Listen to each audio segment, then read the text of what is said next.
What's happening, everybody? How realistic is moving National Signing Day even earlier? We'll talk about it with Brian Smith. Locked On SEC starts right now. You are Locked On SEC, your daily podcast on the Southeastern Conference. Part of the Locked On Podcast Network, your team every day.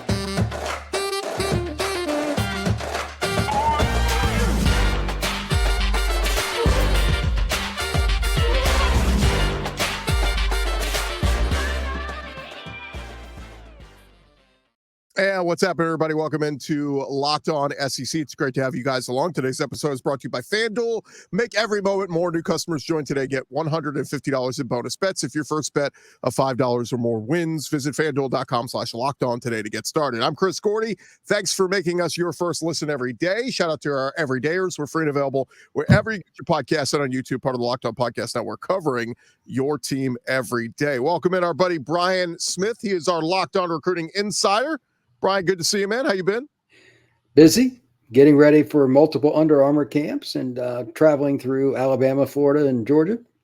Yeah, it's about to get super busy. And a reminder, all of our recruiting shows are presented by LinkedIn Jobs. LinkedIn Jobs help you find the right people for your team faster and for free. Go post your job for free at linkedin.com/lockedon. College terms and conditions apply. And Brian, I wanted to hit on with you. This news came out about 2 weeks ago. Greg Sankey and, all the commissioners that have been meeting in Dallas, talking about the future of the college football playoff and all this other stuff. And Greg Sankey happened to throw out there that the league coaches in the SEC have already approved the idea of moving signing day up. And when we say signing day, we mean the early signing period, which is really signing day. But it's been like late December. They want to move it to early December, that first week of December, the Wednesday before championship weekend. And basically what Greg Sankey said is, look, December's already very busy, but with the playoff expansion and us going to 12-team playoff, we'll have playoff games that third week of December. We want to take we want to take recruiting off the plate of those teams having to play playoff games. But doesn't it make it worse putting it on the two teams going to play for the conference championship? Like, now you have to deal with recruiting your week. So I don't know. Talk it out here. What are the pros and cons of maybe moving up this signing day? I'm a glass half empty guy, but I'll start positive here. It is mitigating what they're talking about with the playoff. That's, from a numbers standpoint, it's a different date. Okay, that's great. Here's the downside of it. And they didn't even get to, they just talk about the college side. You've got kids in high school state playoffs. You've got kids who just finished that. You got kids in basketball, et cetera, still. Midweek, think about this. You're getting ready to go to the South Carolina state championship game. It's on Saturday. On Wednesday, you're going to sign your letter of intent. You haven't figured out where you're going to school. You're going to Clemson, South Carolina, or Georgia. How much fun is that for the head coach at that school, the parents, and everybody else? How do you navigate that?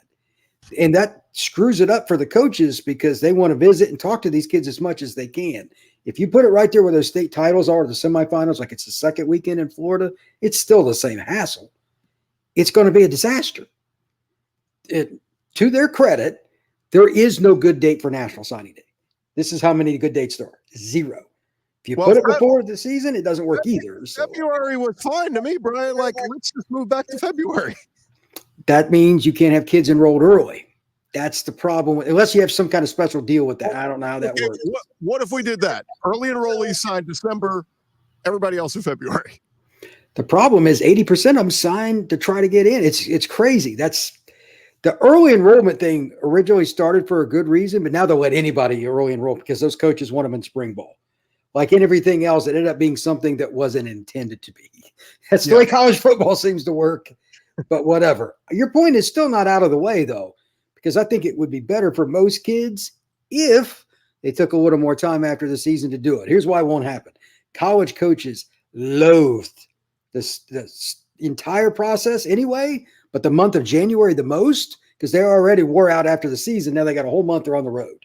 Yeah. They've mitigated that to the point they almost don't do it at all, except just junior recruiting gets passive. You're not getting them to sign off on that. I guarantee it. So they're already pissed off and everybody wants to go to the NFL with NIL and all that. That's not going to happen. I don't disagree with what you're saying, though. So Let me read the quote from Greg Sankey. He said, putting signing day in the middle of December with playoff games no longer works. I love that statement. And this no longer works for me. Like when you say that to somebody, they go, well, how do you retort that? You go, this doesn't work for me. Okay, well, I guess I got to go with what your thought is. But he said, move it to early December, that Wednesday before championship games. That's the concept. He says, and listen to this part. He says it's in part out of respect to high school football. You've heard somewhat the signing day in June. No one has done any work on what that means for high school football. We have a responsibility to listen to the high school coaches. Brian, correct me if I'm wrong, but aren't some teams still playing high school playoffs and state title games? We just talked about that. Yeah. The problem is something that isn't completely solvable because it's a major event. Everything else needs to be off the table. And I mean 100%. Well, let's have it in July, late July. Well, the coaches are on vacation. Well, let's have it late June, early July. Maybe, but here's the problem. You still have a ton of kids you're not sure about if you want to offer because they haven't played your senior year. There's no good answer. So I'm going to take him off the hook for that. But like to try to even remotely claim this is a much better idea is garbage. Yeah, there is a good one. He's making it seem like this is great for the high schools. I'm like, why? It's not. It's terrible. I can get plenty of people who could come on your show that would love to drop a lot of bombs about why this is terrible. The guys that go to the state finals, semifinals every year, they will not like this. Right. I will speak for them.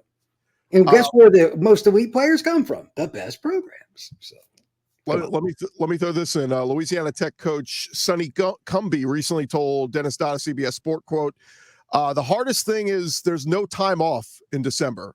Christmas Eve from noon until Christmas Day, you're evaluating portal kids. You're talking to portal kids, visiting with portal kids. It just doesn't ever stop. There's no time to turn it off.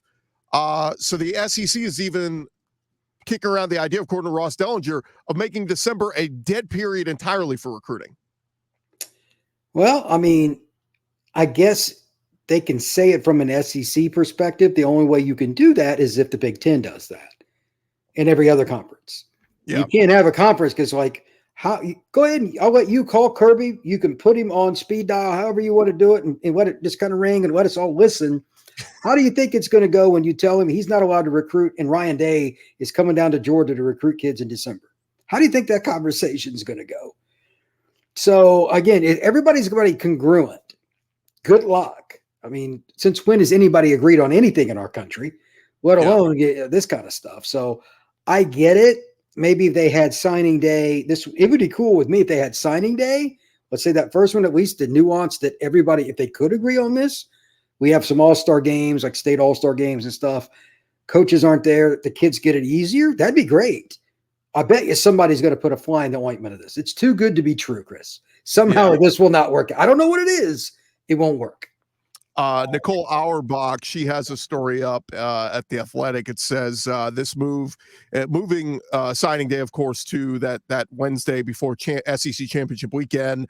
It would allow teams to finalize their recruiting classes before the transfer portal window opens. One coach said the biggest reason we would do this is to clear up the football recruiting calendar so the signing period ends and the transfer portal start. And so, like, they don't want those to overlap. In other words, coaches are like, I'm too everywhere at once. I'm trying to get my recruiting class and I'm trying to do my portal class. I'd rather get the early signees out of the way and then just focus on portal the rest of December. I remember saying to John Garcia Jr. from Rivals when December was going on, we were like 2 or 3 days from signing day and both of us were just wore out. I said, I can't even remotely keep up. And I was working 15-hour days and I wasn't even in the stratosphere with doing what I needed to. I could only imagine being somebody like Kirby Smart or anybody else in the SEC. You know, it didn't matter. Brian Kelly, you pick one. Because you have all these portal options because the portal window was open and you're trying to finalize beating the crap out of each other in the SEC or beating off Clemson or somebody else for a kid in your backyard. There's no way. So if that's the one thing I will give them, if they do move it up to like the first Wednesday in December, you would at least do that and thank the Lord for that. I will give them a thank you letter in a fruit basket right now. But still, the portal thing is hard because that's more difficult. Like, we don't know what's going on with it in the media. A kid puts his name in from some school in Division II and Florida State offers him. I'm like, I have no way to access this kid. I have no idea who he is. Right. You know what I mean? It's really awkward. So I don't think that'll ever get fixed, but at least I wouldn't be doing it at the same time as the high school kids. Well, how about not one signing period, not two signing periods, but a third signing period? That's been proposed. We'll discuss that next with Brian Smith right here on Locked On SEC. Well, first, I want to remind you guys this episode is presented to you by our friends over at eBay Motors. Look, passion, drive, and patience, it's what brings home the winning trophy, and it's what keeps your ride or die alive. eBay Motors got everything you need to maintain your car, your truck, whatever your vehicle is. They will level it up to peak performance, from superchargers to roof racks, exhaust kits, LED headlights, whatever it is, whether you're into speed, power, or style, eBay Motors, they've got you covered with over 122 million parts for your number one ride or die. You're always going to find exactly what you're looking for. And with that eBay Guaranteed Fit, your part is guaranteed to fit your vehicle every time or your money back. Because with eBay Motors, you're burning rubber, not cash. And with all the parts you need at the prices you want, it's easy to turn your car into the MVP and bring home that victory. Keep your ride or die alive at ebaymotors.com. Eligible items only. Exclusions apply. It is eBay Guaranteed Fit, only available to U.S. customers. ebaymotors.com. And jumping back into it with our buddy Brian Smith, of course, our recruiting insider here at Locked On. And Brian, the interesting story I saw come out just yesterday, Pete Thamel put out there, he said an update. NCAA football officials are meeting in Indianapolis this week. Sorry for our updates here on the computer being annoying. But anyway, here's what they're proposing. 3 signing periods.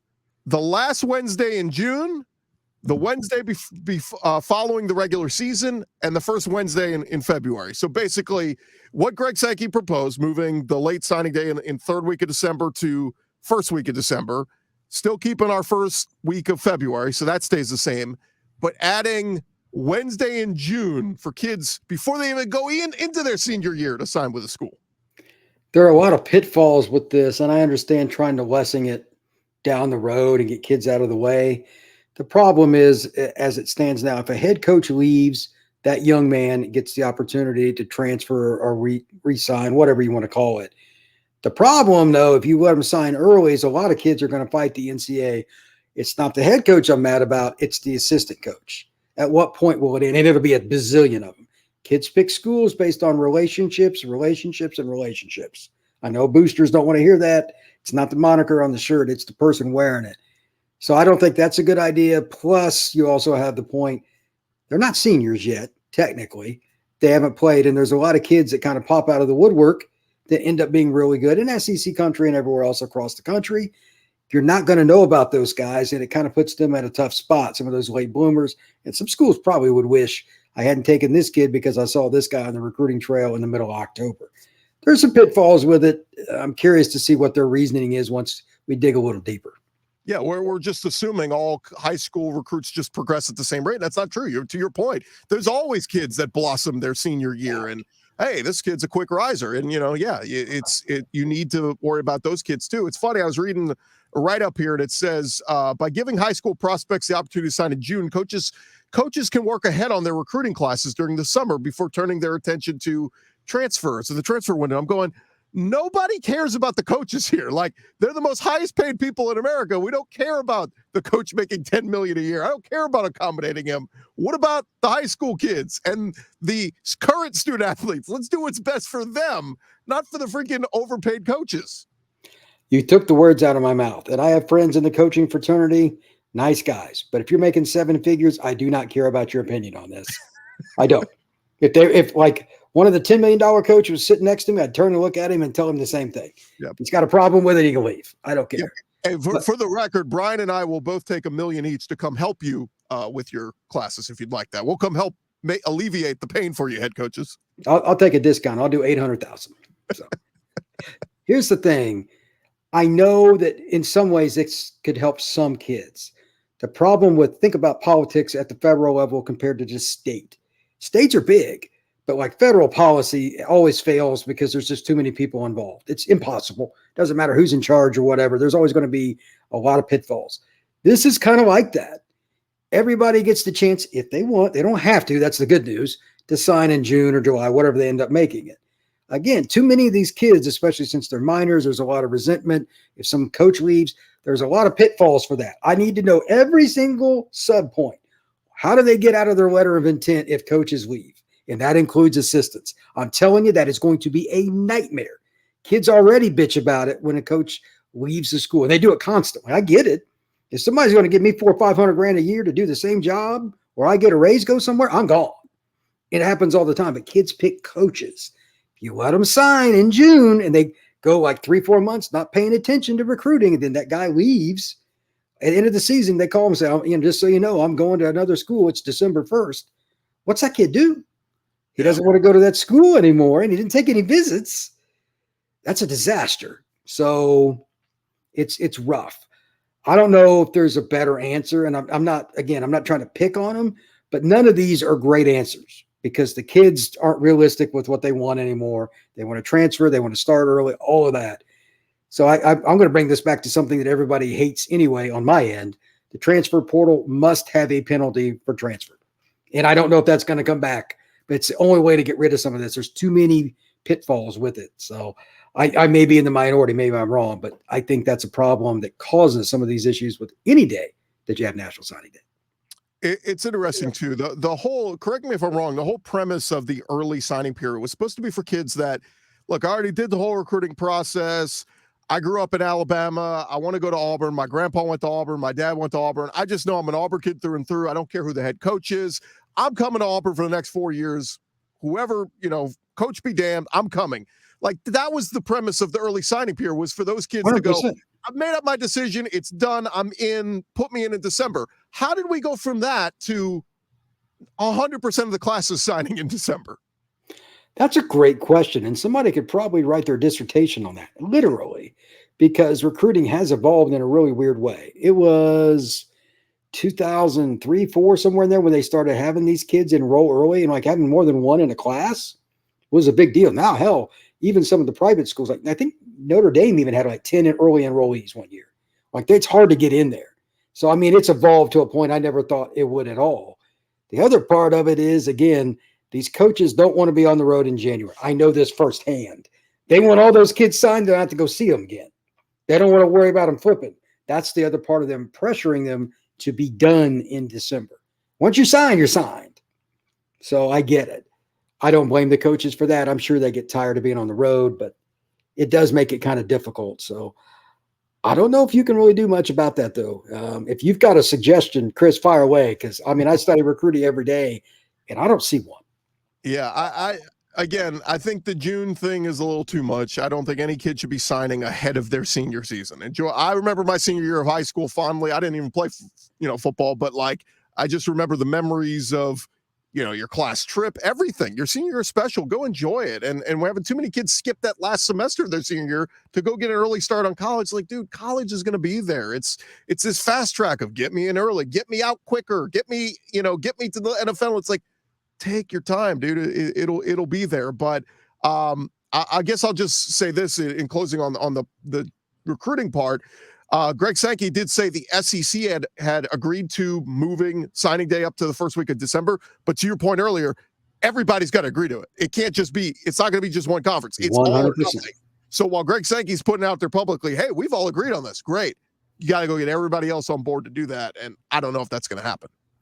When was the last time everybody in your family sitting at the table agreed on dinner? Yeah. Let alone something this like, seriously, like, it's hard. You might get your kids to agree on pizza, but they still don't want the same toppings. There's always little points that people don't want to agree on. That's just human nature. So now you're going to have people that, and I'm sure you're well aware of this, many coaches don't like each other. You're going to have me agree with this guy? They'll go out of the way not to do it. Do you think Spurrier would have agreed with anything that Bowden would have said? Right. No, he couldn't stand him. So now you're trying to get everybody on the same page. I want to be in that room, Chris, when they have that discussion. Yeah. Free. I won't even charge them. All right. Quick break. We'll come back. We'll hit on a couple of quick recruiting nuggets before we say goodbye to Brian Smith. This is Locked On SEC. All right, first to remind you guys, this episode presented to you by friends over at FanDuel. Look, you can get your buckets on. We just started the backstretch of the NBA season, and no better place to get in on your first bet than FanDuel. They are America's #1 sports book. Right now, new customers get $150 in bonus bets with any winning $5 bet. That's $150 if your bet wins. Go bet on all your favorite NBA action. If it's one of your favorite SEC stars who's now starring in the NBA, go make a prop bet on. You can get in on quick bets. You can get in on live same game parlays, exclusive props. All of it is up there for you at FanDuel. What you want to do is go to this website, FanDuel.com/lockedon, FanDuel.com/lockedon. Go shoot your shot. You'll get that special promotion with your $5 winning bet. And then, of course, you can download the app and get in on all your daily action at FanDuel. They are the official sportsbook partner of the NBA, and they are FanDuel. Go check them out today.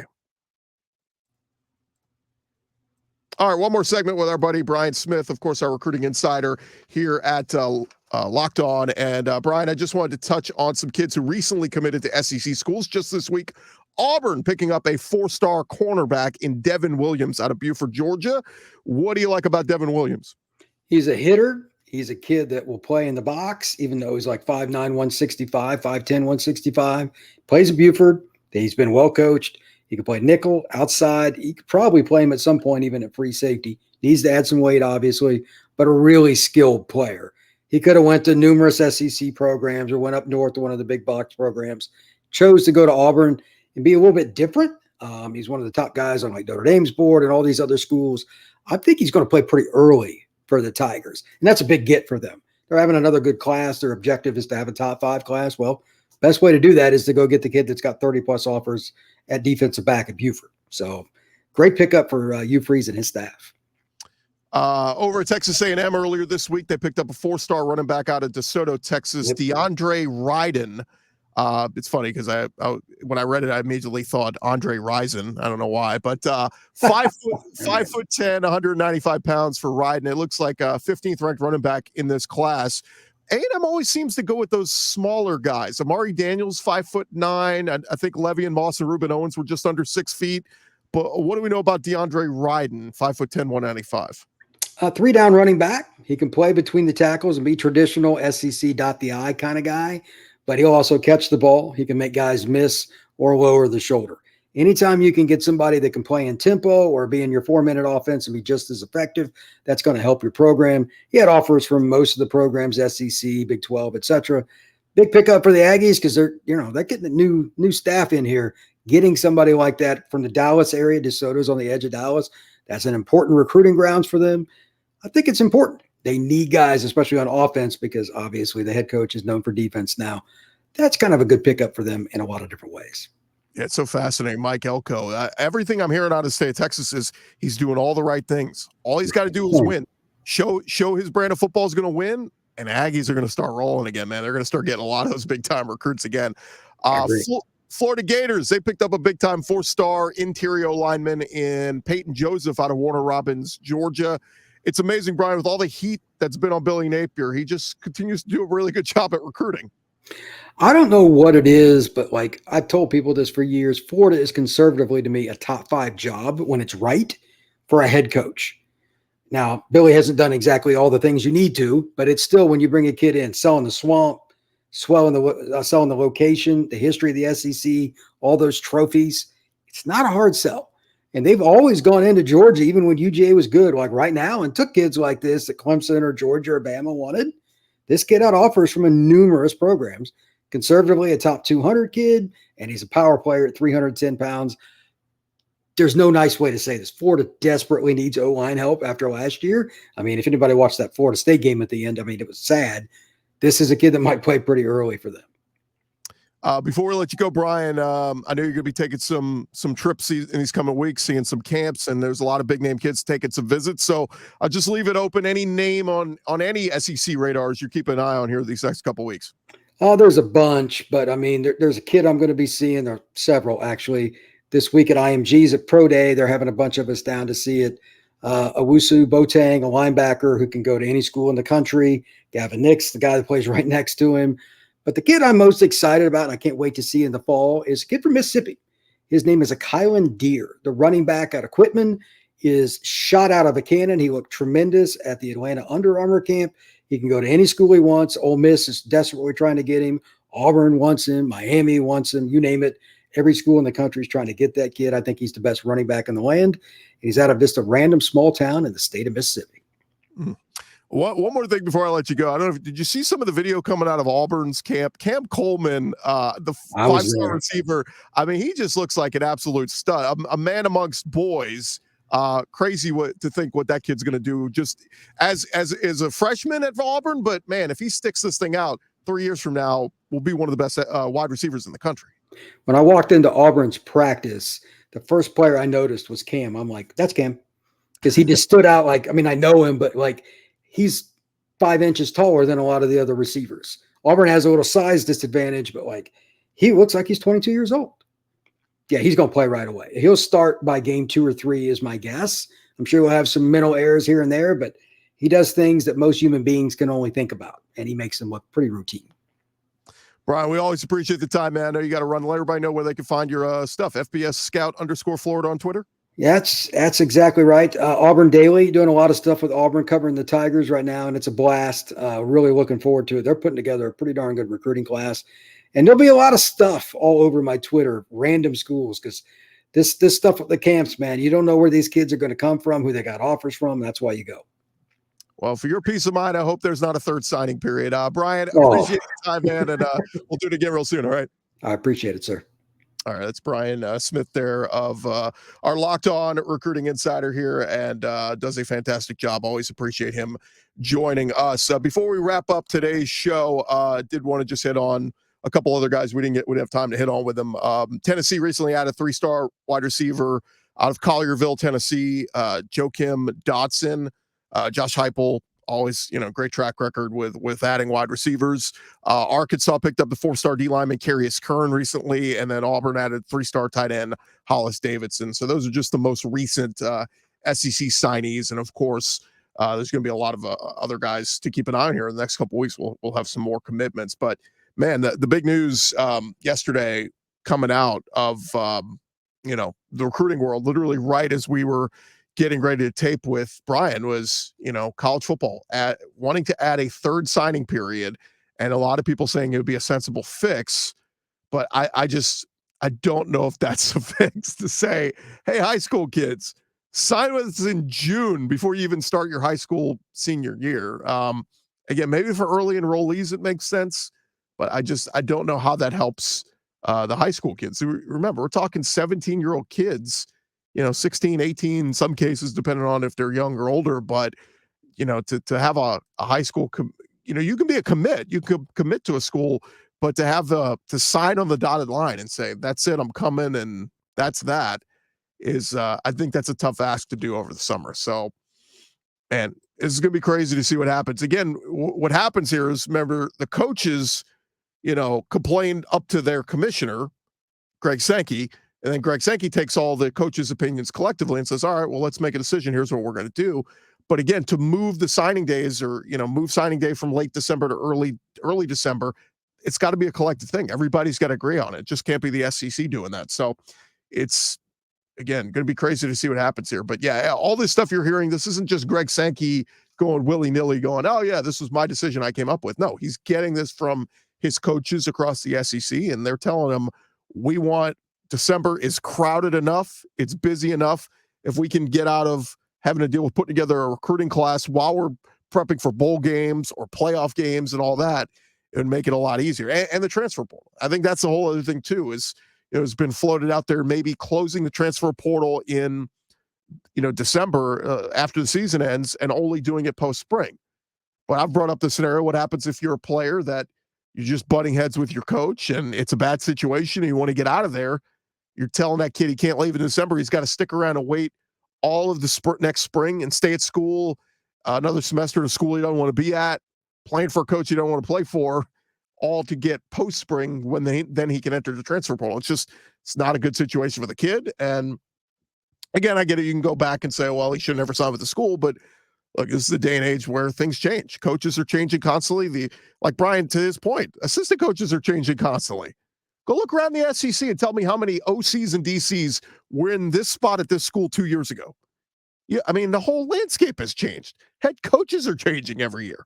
We're talking about coaches heading into important years that could be on the hot seat. From Sam Pittman could be gone next year. Billy Napier could be gone next year. See what happens with Shane Beamer at South Carolina. I mean, there's a lot of movement that could happen in this league. Heck, if Hugh Freeze has a bad year at Auburn, they're going to be ready to run him out. So there's a lot of stuff that could happen here. And again, I think all the mess going on, focus on what's best for the kids and the future of college football and the landscape of college football. That's where I'll leave you. All right. Thank you guys for making Locked On SEC your first listen every day. Shout out to our everydayers. Keep coming back and checking us out each and every day. For your second listen, go check out Locked On Sports Today, streaming for you 24/7 on YouTube. All the biggest stories of the day with our local experts. Locked On Sports Today on YouTube. I'm Chris Gordy. This has been Locked On SEC. We'll talk to you guys tomorrow.